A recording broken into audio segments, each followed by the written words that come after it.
నేడు 22 అక్టోబరు 2025 నాడు శ్రీ శ్రీ శ్రీ త్రిదండి శ్రీమన్నారాయణ రామానుజ చిరిజీర స్వామి వారి 69వ పుట్టినరోజు ఉత్సవాలు బుచ్చించల్ సమతామూర్తి ప్రాంగణంలో అత్యంత వైభవంగా జరిగాయి. అనేక మంది భక్తులు వారి యొక్క మంగళాశాసనాన్ని తీసుకున్నారు. ఆ సందర్భంగా స్వామివారు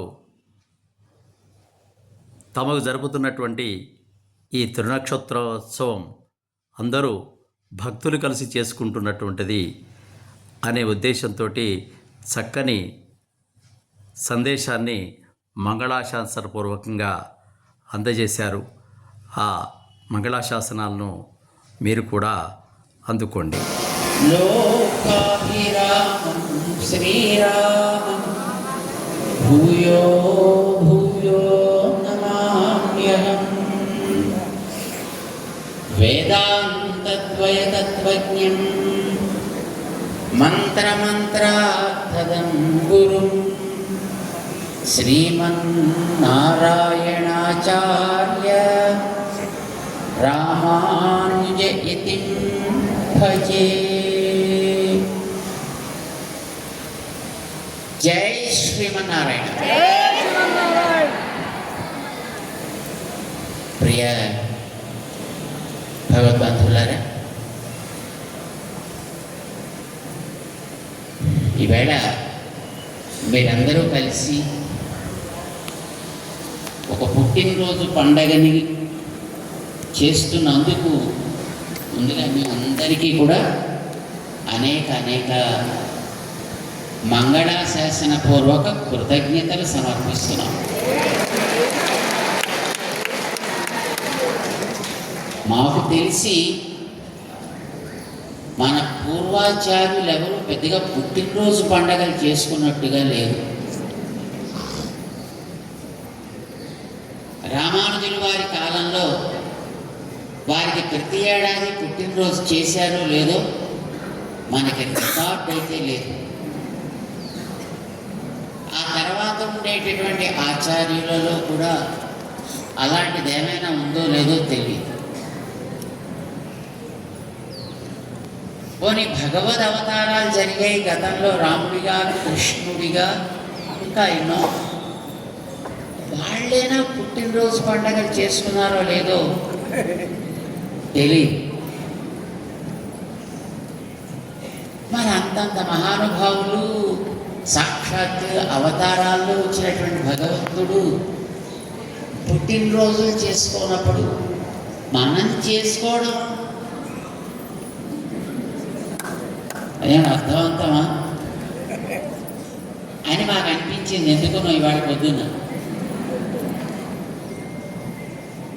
are we doing a right thing by celebrating any birthday function?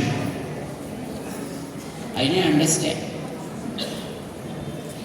ఏదైనా ఒక మహత్కార్యాన్ని చేస్తే,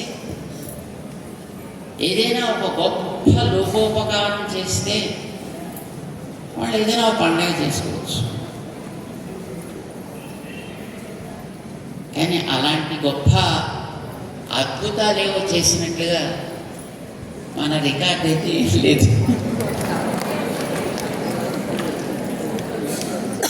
ఇక్కడ ఇంత అద్భుతమైనటువంటి రామానుజుల వారి యొక్క సమతామూర్తి ఏర్పడ్డది కదా, 108 దివ్య దేశాలు ఏర్పడ్డాయి కదా. చేసినటువంటి మహనీయులు రామేశ్వరరావు గారు ఈ స్థలం అంతా వారిది, వారిచ్చారు. వారి యొక్క సేవకులంతా దీంట్లో తమ సమయాన్ని పెట్టి దీని యొక్క రూపురేఖలు దిద్దారు. దాన్ని మా చౌదరి గారు అధ్యక్షులుగా ఉండి నిర్వహణ చేస్తున్నారు. మా నరసింహారావు గారు మన జీవాకు అధ్యక్షులుగా ఉండి వారు చేస్తున్నారు. దీనికి కావలసిన ధనాన్ని సమకూర్చిన వారంతా మీరు. చాలామంది ఒక నెల తమ యొక్క ధనాన్ని దీనికోసం వెచ్చిద్దాము అని ఆరంభం చేసుకుని అలాగా ఎంతోమంది ఎన్నో రకాలుగా చిన్న చిన్న పిల్లల దగ్గర నుంచి ధనాన్ని సేకరించి దాంట్లో చేర్చి ఈ అద్భుతమైనటువంటి ఆకారాన్ని ఇక్కడికి తీసుకొచ్చారు. మేము చూస్తున్నాం అంతవరకే.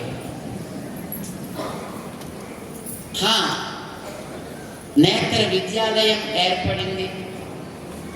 దాని నిర్వహణ చూసేటటువంటి పెద్దలు ఉన్నారు, పోషించేటటువంటి మీరున్నారు. ట్రైబల్ స్కూల్స్ ఉన్నాయి,